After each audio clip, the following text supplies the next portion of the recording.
मैं पुरुषोत्तम कुमार आप सभी के अपने YouTube चैनल यूथ सफलता एक्सप्रेस पर सभी लोगों का स्वागत करता हूं। आइए आज की इस वीडियो में हम लोग मैथ रीजनिंग दोनों से संबंधित कुछ महत्वपूर्ण प्रश्नों पर विचार करने वाले हैं।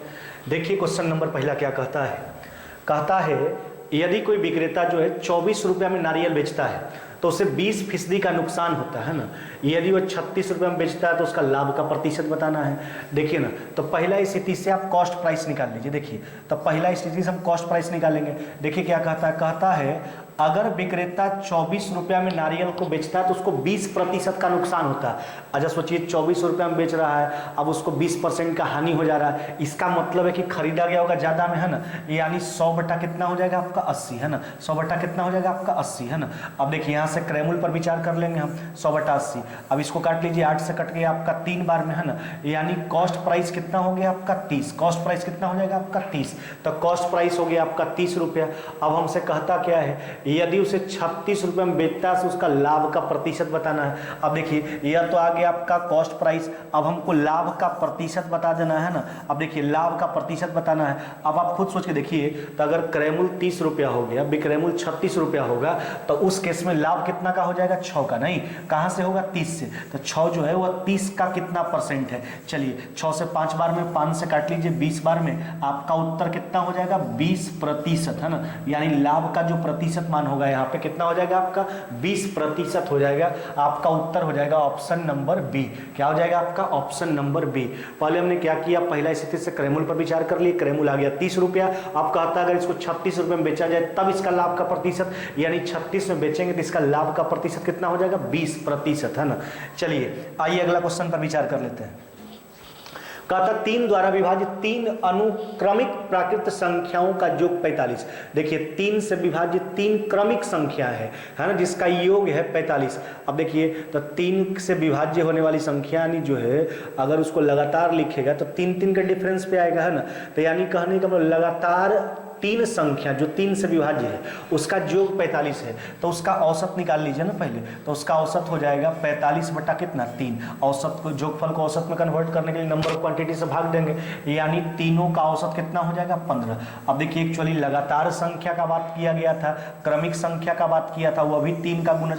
तो लगातार संख्या में औसत मान बिल्कुल बीच वाला मान होता है। तो 3 का बात किया था, एगो बीच वाला हो गया, एगो आगे एगो पीछे लिख दीजिए 3 का गुणज। तब 15 के बाद 3 का गुणज क्या हो जाएगा आपका 18। इसके पहले आपका क्या हो जाएगा 12। अब देखिए आपसे क्या पूछा गया, कहता है इसमें लघुत्तम संख्या यानी सबसे छोटी संख्या बताना है। अब सोचिए इसमें सबसे छोटा संख्या का मान पूछा गया, अतः इसमें सबसे छोटा संख्या कितना हो जाएगा आपका 12, है ना। आपका उत्तर हो जाएगा ऑप्शन नंबर सी, है ना। ऑप्शन नंबर हो जाएगा आपका सी। चलिए आइए अगला क्वेश्चन देख लेते हैं। देखिए कहता है एक्स स्क्वायर बराबर Y plus Z, Y square बराबर Z plus X, Z square बराबर एक्स प्लस वाई, है ना। तो 1 बट्टा एक्स प्लस 1 प्लस में 1 बट्टा वाई प्लस 1 प्लस में 1 बट्टा जेड प्लस 1। देखिए तो आपको मान बताना 1 बट्टा एक्स प्लस 1, है ना, प्लस में 1 बट्टा वाई प्लस 1, है ना, और प्लस में 1 बट्टा जेड प्लस 1। इसी व्यंजक का मान बताना है, और वो भी यूज करना है एक्स स्क्वायर बराबर Y plus Z, Y square बराबर जेड प्लस एक्स, और जेड स्क्वायर बराबर एक्स प्लस वाई। ऐसा कीजिए इसमें एक्स से ऊपर नीचे गुना कीजिए तो हो जाएगा एक्स बट्टा एक्स स्क्वायर प्लस में कितना एक्स, है ना। इसमें ऊपर नीचे बाई से गुना करते हैं तो बाई बट्टा यह हो जाएगा आपका बाई स्क्वायर, और प्लस में कितना हो जाएगा बाई। और इसमें जेड से गुना करेंगे तो जेड बट्टा यह हो जाएगा आपका जेड स्क्वायर प्लस में कितना जेड। ऐसा इसलिए किया गया क्योंकि हमको मान एक्स स्क्वायर का, बाई स्क्वायर का, जेड स्क्वायर का दिया गया, तो एक्स स्क्वायर के रूप में आ गया, बाई स्क्वायर के रूप में, जेड स्क्वायर के रूप में। देखिए मान रखिए तो हो जाएगा आपका एक्स बट्टा, अच्छा एक्स स्क्वायर का मान क्या है बाई प्लस जेड, एक्स पहले से है तो हो जाएगा x plus by plus Z, है ना। चलिए ये हो जाएगा प्लस में बाई बट्टा, अब देखिए बाई स्क्वायर का मान Z plus x, I by पहले से है तो ये भी हो जाएगा आपका x plus by plus Z, है ना। चलिए आगे, अब देखिए ये हो जाएगा आपका जेड बट्टा, अब ये हो जाएगा जेड स्क्वायर का मान देख लीजिए, तो जेड स्क्वायर का मान जो है आपका एक्स प्लस बाई, और ये जेड है तो ये भी हो जाएगा आपका एक्स प्लस बाई प्लस में कितना हो गया आपका जेड। अब देखिए इसको हल कीजिएगा तो तीनों का हर में तो x plus by plus Z है, यानी कहने का मतलब इसका लॉसा क्या हो जाएगा आपका, यह हो जाएगा आपका x प्लस वाई प्लस में कितना z, ऊपर भी वही चीज बचा x प्लस वाई प्लस में कितना बचा आपका z। अब इसको काट लीजिए, आपका उत्तर कितना मान्य हो जाएगा, 1 हो जाएगा। ऑप्शन नंबर हो जाएगा आपका डी, है ना, 1 नंबर हो जाएगा, 1 हो जाएगा ऑप्शन नंबर डी। तो हमने क्या किया, एक में जो है एक से ऊपर नीचे गुना कर लिए ताकि हम एक्स स्क्वायर के रूप में उसको लाए और एक्स स्क्वायर के मान का प्रयोग कर सके। दूसरा में ऊपर नीचे 22 से गुना कर लिया गया और तीसरा में ऊपर नीचे z से गुना कर लिया गया और उसके बाद मान का प्रयोग कर लिया। आपका उत्तर कितना हो गया, 1। अब देखिए या तो इसको ऐसे बना सकते हैं, अब इसको अगर दूसरा रूप में आप सोच के देखिएगा तो देखिए इसको ऐसे भी आप बना सकते हैं प्रश्न को, है ना। अब देखिए तो दूसरा रूप में अगर प्रश्न बनाना है तो ऐसे भी बना सकते हैं, मान रख के रियल वैल्यू का प्रयोग करके।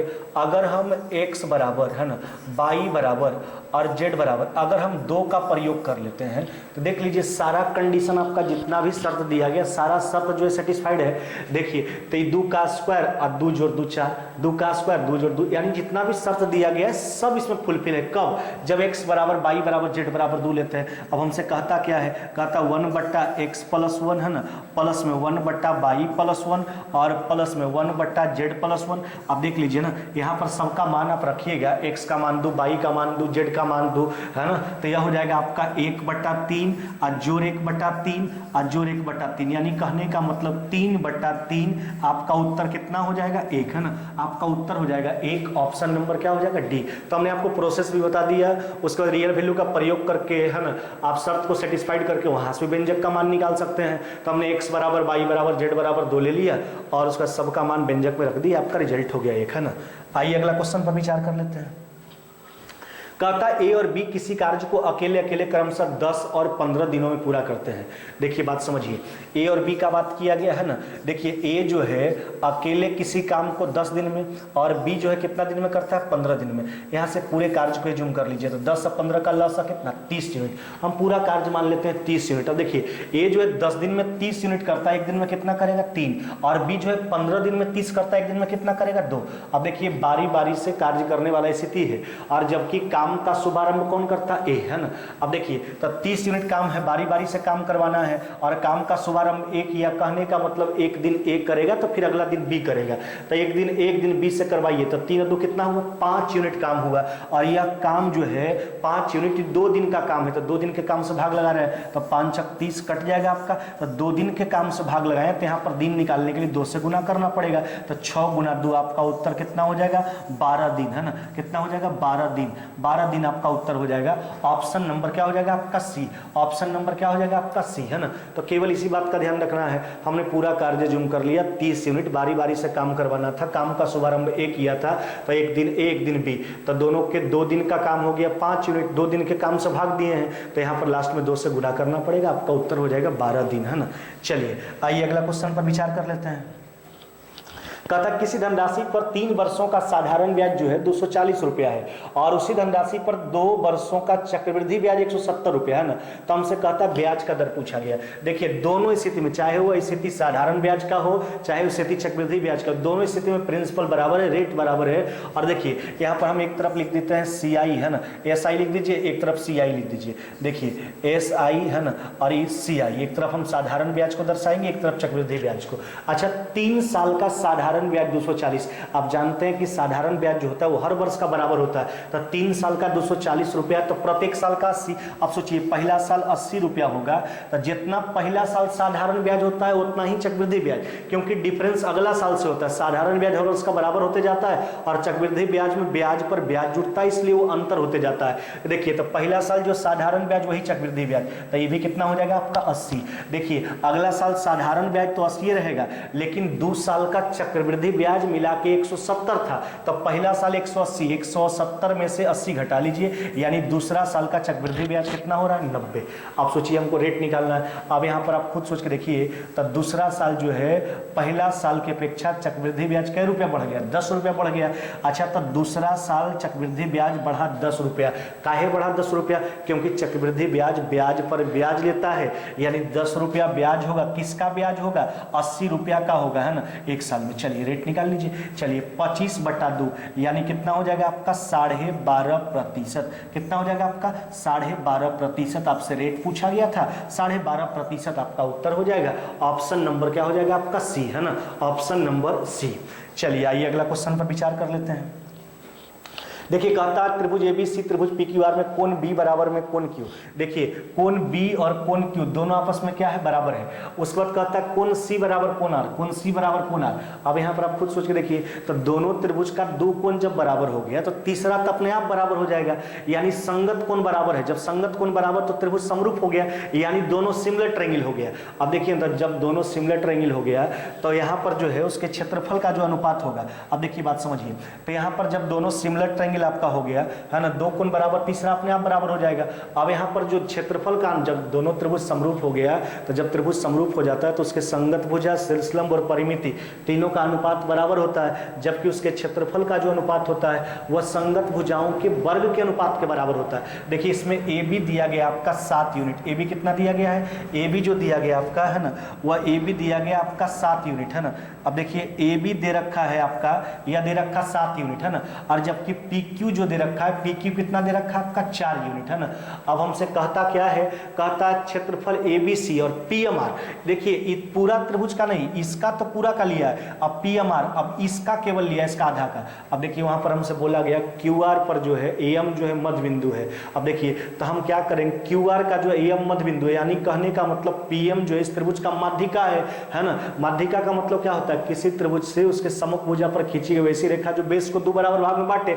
अगर एम क्यू आर का मध्य बिंदु है तो हम कह सकते हैं पी एम जो है माध्यिका है त्रिभुज पी क्यू आर का। अब सोचिए, आप जानते हैं कि अगर किसी त्रिभुज का एक माध्यिका खींचते हैं तो त्रिभुज का क्षेत्रफल जो है दो बराबर भाग में बढ़ जाता है। अगर हम अगर तीनों माध्यिका खींच लेते हैं त्रिभुज का क्षेत्रफल 6 बराबर भागों में बढ़ जाता है। तो पहले हम दोनों का क्षेत्रफल बड़ा वाला का निकाल लेते हैं। अब देखिए तो दोनों हम बड़ा वाला का निकालेंगे। अब देखिए क्षेत्रफल जो होगा संगत भुजा के वर्ग के अनुपात के बराबर होगा, तो संगत भुजा का वर्ग करते हैं तो 7 का स्क्वायर, और ये कितना हो जाएगा आपका, यह हो जाएगा आपका 4 का स्क्वायर। 7 का स्क्वायर ये कितना हो जाएगा आपका 4 का स्क्वायर। तो यह जो क्षेत्रफल आया यह तो ए बी सी और पी क्यू आर का आया वो, लेकिन हमको वहां पी एम आर बताना है। अब हम बताए हैं कि पी एम जो है माध्यिका है, तो एक माध्यिका खींचेंगे त्रिभुज का क्षेत्रफल दो बराबर भाग में बढ़ जाएगा, तो पी एम आर का जो क्षेत्रफल होगा पी क्यू आर का आधा हो जाएगा। अब देखिए तो इसको काट लीजिए ना, तो ये हो जाएगा आपका 16 हो गया है ना। अब इसको 16 से काट लीजिए, आपका 2 से कट जाएगा 8 बार में, तो हो जाएगा आपका 49, अनुपात कितना हो जाएगा 8।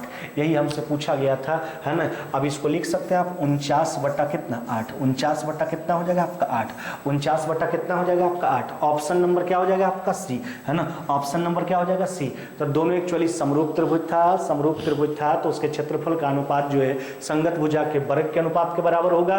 पी एम माध्यिका था तो त्रिभुज पी एम आर का एरिया निकालने के लिए पी क्यू आर के एरिया हमने 2 से भाग लगा दिया, अब रेशियो दे दिए 49 बटा कितना हो जाएगा 8, ऑप्शन नंबर सी।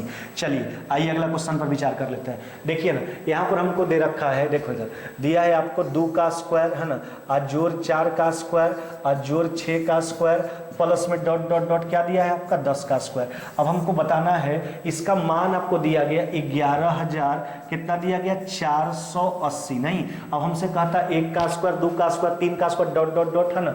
अब देखिए 20 का स्क्वायर का मान यहाँ पर 40 है आपका है ना, 40 का स्क्वायर है। अब देखिए तो हमको जो बताने के लिए बोला गया है वह कहता है 1 से लेकर 20 तक के वर्गों का योग बताने के लिए कहता है।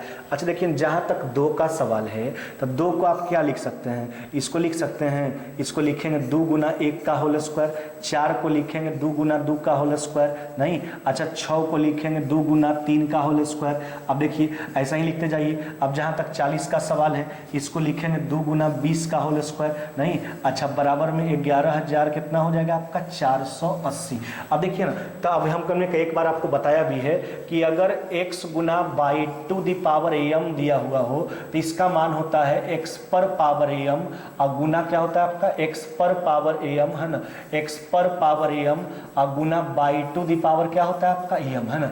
देखिए तो इस शर्त को ध्यान में रख के अगर काम करेंगे तो अगर 2 गुना 1 पर पावर 2 है तो इसको लिख सकते हैं 2 का स्क्वायर गुना 1 का स्क्वायर। तो सब में तो वही स्थिति है, तो सब में 2 का स्क्वायर कॉमन हो जाएगा। 2 का स्क्वायर कॉमन कीजिए तो आपके पास बचेगा 1 का स्क्वायर 2 का स्क्वायर है ना, 3 का स्क्वायर प्लस में डॉट डॉट डॉट है ना, क्या बच जाएगा आपका, यह हो जाएगा आपका 20 का स्क्वायर, यह हो गया आपका 20 का स्क्वायर। अब बराबर में कितना हो जाएगा आपका 11,480 नहीं, 11,000 कितना हो गया आपका 480।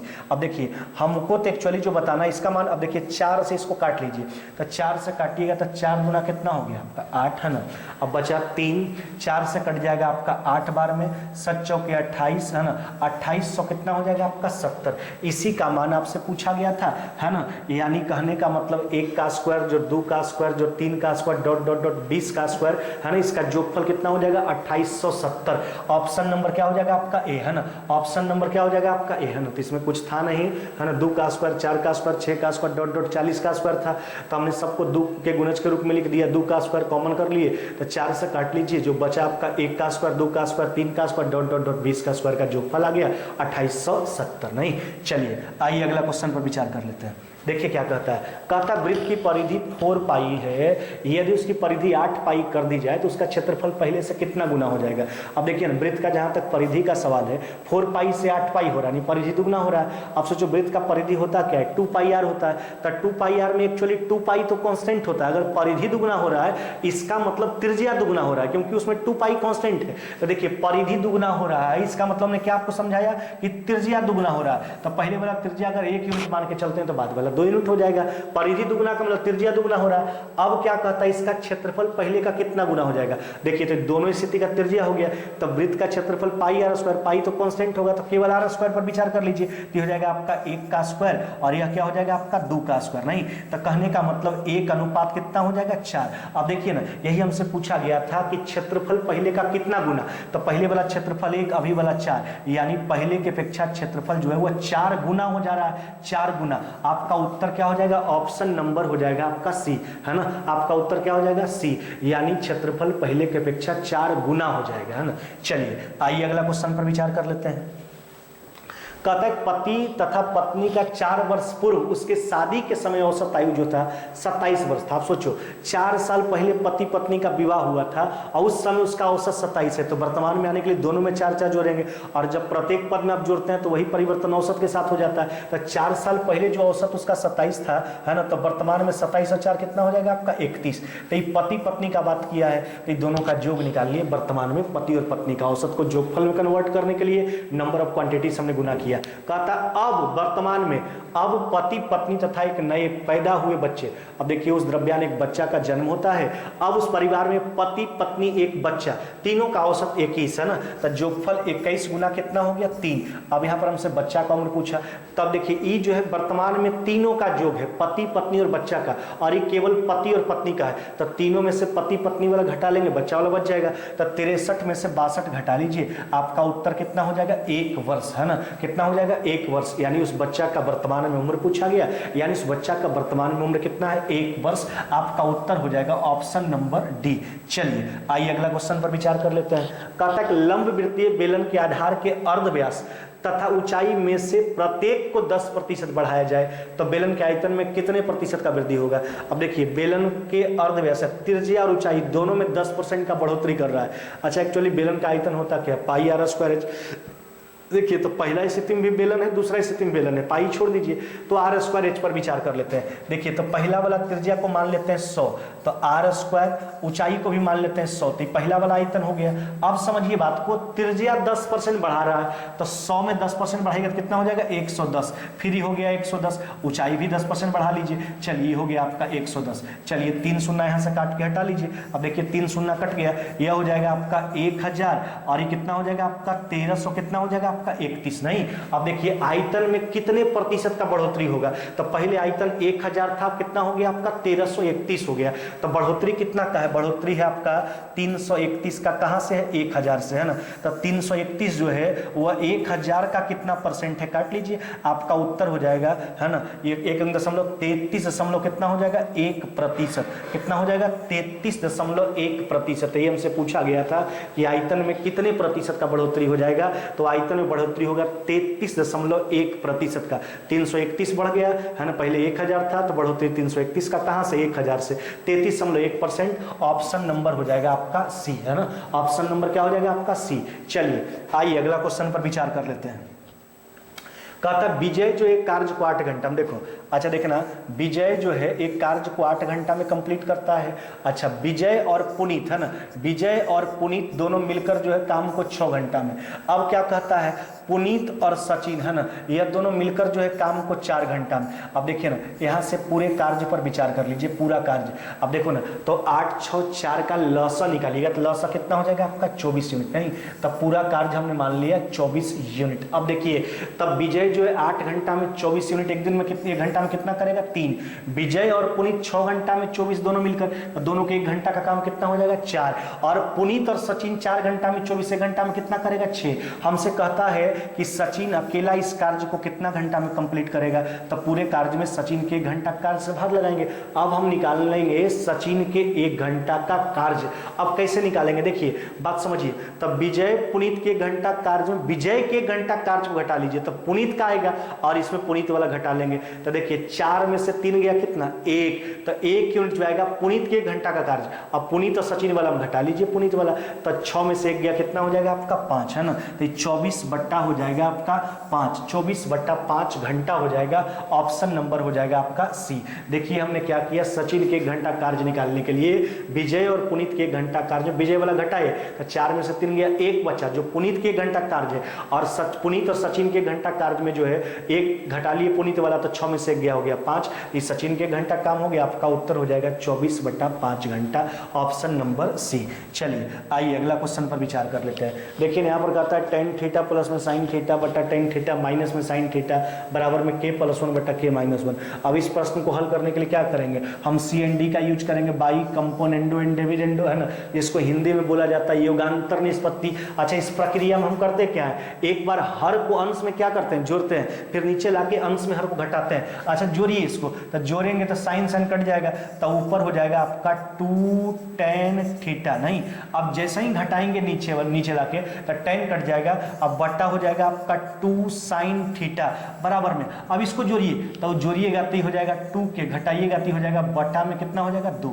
चलिए अब इसको काट के हटा लीजिए। अब यहाँ पर देखिए ना, तो इस tan को तोड़ोगे आप तो साइन बट्टा कॉस, आएगा साइन नीचे, साइन साइन कट जाएगा, यानी 1 बट्टा कॉस थीटा बराबर में कितना हो गया आपका k। तो यही हमसे पूछा गया था, k का मान पूछा गया था, अतः k बराबर कॉस को पलट लीजिए, k का मान क्या हो जाएगा आपका सेक थीटा, है ना, k का मान पूछा गया था, अतः k का मान हो जाएगा आपका सेक थीटा। ऑप्शन नंबर क्या हो जाएगा आपका सी, ऑप्शन नंबर हो जाएगा आपका सी, है ना। चलिए आइए अगला क्वेश्चन देख लेते हैं। कहता है कि नियमित बहुभुज के आंतरिक कोण का माप उसके बाह्य कोणों, नियमित बहुभुज यानी समबाहुभुज का बात किया है, उसके बाह्य कोणों के माप से 100 डिग्री क्या है ज्यादा है। अब यहाँ पर देखिए ना, तो कहने का मतलब है अंतः कोण का माप, इंटरनल एक्सटर्नल के बीच का डिफरेंस दिया गया। देखिए इंटरनल माइनस में एक्सटर्नल कितना दिया गया आपको 100 डिग्री। आप जानते हैं किसी भी बहुभुज के एक अंतर एक बाह्य कोणों का योग कितना होता है 180, तो इंटरनल प्लस में एक्सटर्नल, है ना, बराबर में कितना 180। अब हम यहाँ पर एक बाह्य कोण का मान निकाल लेंगे। देखिए एक्सटर्नल निकालना है तो माइनस माइनस माइनस, चलिए इंटरनल कट जाएगा तो माइनस में 2 एक्सटर्नल बराबर में हो जाएगा आपका माइनस में कितना 80। अब माइनस 2 से काटिएगा तो एक बाह्य कोण का मान कितना हो जाएगा आपका 40 डिग्री, एक बाह्य कोण का मान कितना हो गया 40 डिग्री। अब ऐसा इसलिए निकाले क्योंकि हम जानते हैं किसी भी बहुभुज के सभी बाह्य कोणों का योग कितना होता है 360 डिग्री। अब देखिए इसमें एक बाह्य कोण से भाग लगा देंगे, एक बाह्य कोण का मान कितना है 40, तो उस समबाहुभुज में कितना कोण है निकल के आ जाएगा। देखिए 40 से काट लीजिए, कितना बार में कट जाएगा 9 बार में, है ना, तो ये हो जाएगा 9 गो कोण तो 9 गो भुजा, 9 गो कोण तो 9 गो भुजा। आपका उत्तर क्या हो जाएगा ऑप्शन नंबर सी। तो हमसे दिया गया था अंतःकोण और बाह्य कोणों के बीच का अंतर 100, हम जानते हैं उसका जोगफल 180, वहां से एक बाह्य कोण का मान निकाले, सभी बाह्य कोणों का योग 360, उसमें एक बाह्य कोण से हमने भाग लगा दिया, जितना कोण उतना भुजा, यानी कहने का मतलब समबाहुभुज में जो है ना, भुजाओं का संख्या कितना हो जाएगा आपका 9। चलिए आइए अगला क्वेश्चन देख लेते हैं। देखिए क्या कहता है, कहता है कार के पहिए का व्यास जो है वह 21 सेंटीमीटर है।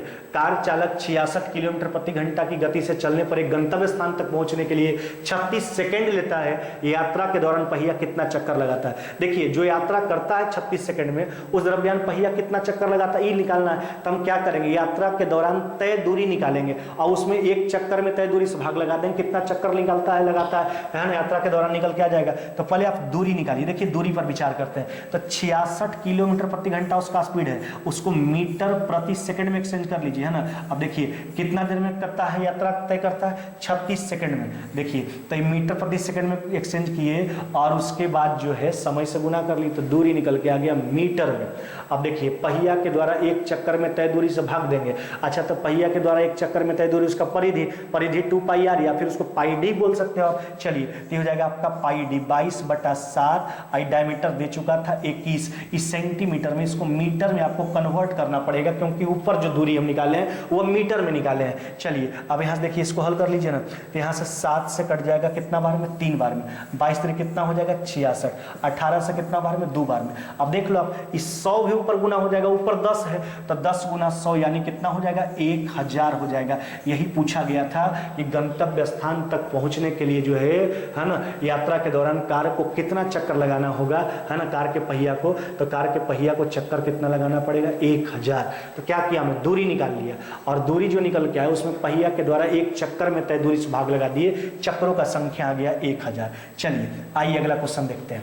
कहता है 2 रेलगाड़ी एस तथा आर स्टेशन से, देखिए बात समझिएगा, 2 रेलगाड़ी का बात किया है, एक स्टेशन एस एक स्टेशन कहां आर। अब देखिए हमसे क्या कहता है, दोनों रेलगाड़ी एक दूसरे की ओर, देखिए एक जो चलता है वह चलता है 35 किलोमीटर प्रति घंटा का स्पीड से, 35 किलोमीटर प्रति घंटा का स्पीड से, और जो आर से चला वह एस की ओर जो चला उसका स्पीड है 42 किलोमीटर प्रति घंटा। अब देखिए हमसे क्या कहता है जब एक दूसरे से मिलते हैं तो दूसरी रेलगाड़ी पहली वाली से 90 किलोमीटर अधिक यात्रा कर चुकी है एस और आर के मध्य का दूरी।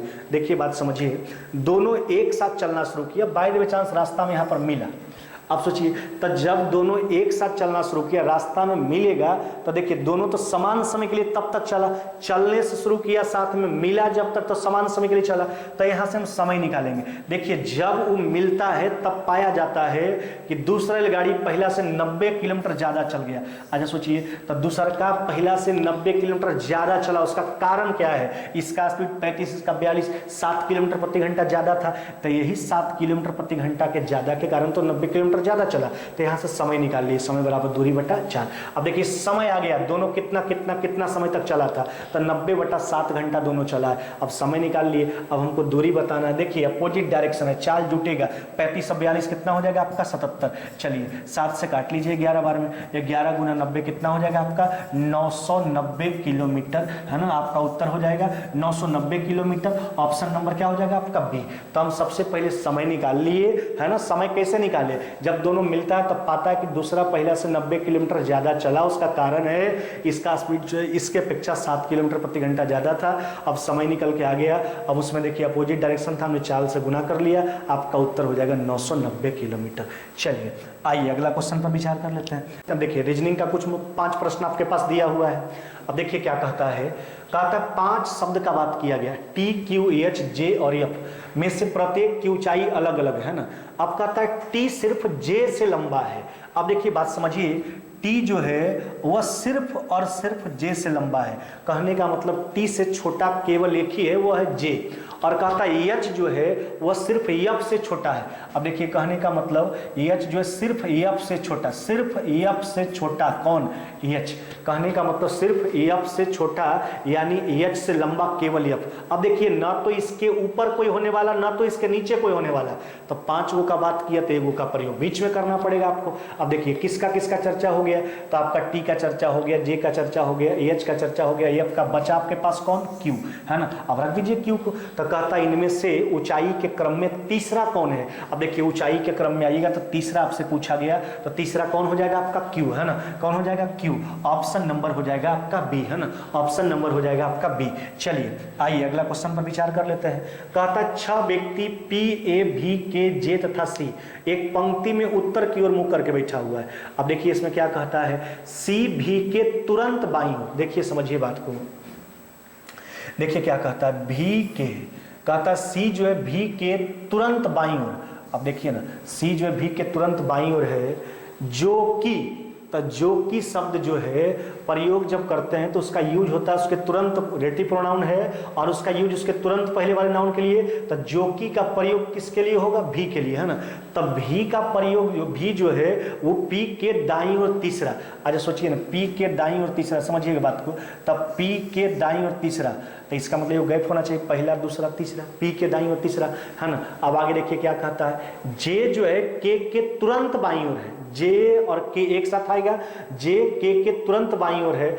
अब देखिए बात एक्चुअली आपके पास 100 व्यक्ति का, 4 व्यक्ति हो चुका है और जे और के साथ में आएगा, या तो इधर रखिए या तो इधर रखिए, लेकिन और पढ़ लीजिए, कहता जे के तुरंत बाईं ओर है तथा किसी एक छोर पर है। देखिए जे के बाईं ओर भी होना चाहिए तुरंत और एक छोर पर होना चाहिए, इधर रखिएगा तब के बाईं ओर, तो छोर पर नहीं हो पाएगा, तो जे और के इधर रखना पड़ेगा आपको, है ना। देखिए जे के तुरंत बाईं ओर और एक छोर पर भी हो गया। अब देखिए सारा व्यक्ति का चर्चा तो हो गया, एक व्यक्ति आपके पास बचा, कौन बचा है, ए, रख दीजिए एक को। कहता ए के तुरंत बाईं ओर कौन है, तो ए के तुरंत बाईं ओर कौन हो जाएगा आपका पी, है ना। ए के तुरंत बाईं ओर हो जाएगा आपका पी, ऑप्शन नंबर क्या हो जाएगा आपका बी, है ना। ऑप्शन नंबर क्या हो जाएगा आपका बी। चलिए आइए अगला क्वेश्चन पर विचार कर लेते हैं।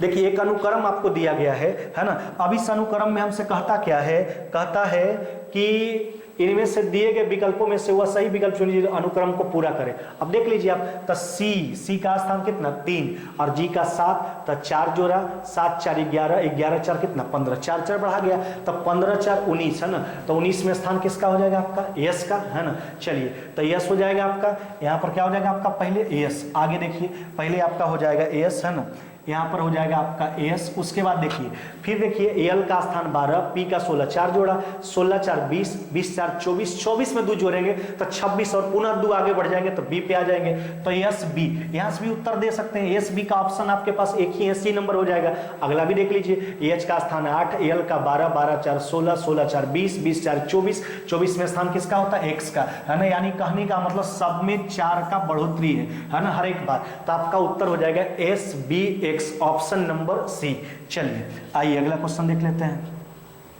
कहता है व्यक्ति की ओर संकेत करते हुए रितिका ने कहा वह मेरे दादी जी के एकमात्र पुत्र का पुत्र है। अच्छा सोचिए ना, कहता रितिका बोलती है वो मेरे दादी जी के एकमात्र पुत्र, यानी उसके बाबूजी का बात किया गया, और उसके बाबूजी का पुत्र यानी लड़का जो उसका भाई लगेगा, तो रितिका उसकी बहन होगी। तो रितिका उस व्यक्ति से किस प्रकार संबंधित है, तो रितिका जो है उस व्यक्ति से बहन के रूप में संबंधित हो जाएगी। आपका उत्तर हो जाएगा ऑप्शन नंबर बी। चलिए आइए अगला क्वेश्चन पर विचार कर लेते हैं। देखिए साइलोजिज्म का प्रश्न दिया गया है, ऊपर आपका स्टेटमेंट दिया गया, नीचे कंक्लूजन दिया गया। अब इसी का जांच करके आपको बताना है ना। अब देखिए क्या कहता है, कहता है नीचे 2 ऑप्शन कटा हुआ है आपके पास, देख लीजिए उत्तर हम निकाल देंगे। कहता सभी एलईडी बल्ब है ना। अब कहता कुछ बल्ब जो है ट्यूबलाइट नहीं है। अब देखिए ना, अब हमको पहला जांचना है, कुछ ट्यूबलाइट एलईडी है। अच्छा तो ट्यूबलाइट आपका दूसरा वाला में है और एलईडी जो है आपका ऊपर है। तो जब दोनों को हम जोड़ेंगे तो affirmative plus negative, conclusion negative होना चाहिए, लेकिन हमको दे रखा अफर्मेटिव, तो पहला तो इससे भी गलत हो गया। अब दूसरा सोच के देखिए आप, है ना। कहता है कुछ बल्ब ट्यूबलाइट, दूसरा देखिए सभी एलईडी ट्यूबलाइट है, फिर देखिए सभी एलईडी ऊपर ट्यूबलाइट नीचे। अब देखिए फिर affirmative plus negative, conclusion negative होना चाहिए, ये भी पॉजिटिव दिया है, अफर्मेटिव दिया है, इसलिए आपका ये भी गलत है। तो ना तो कंक्लूजन आपका 1 निकल पा रहा है ना, और ना तो कंक्लूजन आपका 2 निकल पा रहा है। यहाँ पर आपका ऑप्शन होना चाहिए ना तो 1 ना तो 2, यानी दोनों गलत है आपका, है ना। चलिए आपका नीचे ऑप्शन नहीं दिया गया, आपका जो उत्तर होगा वह दोनों गलत होगा, दोनों में से कोई कंक्लूजन जो है आपका सही नहीं है ना। चलिए आज के वीडियो में बस इतना ही, मिलते हैं आगे नेक्स्ट वीडियो में।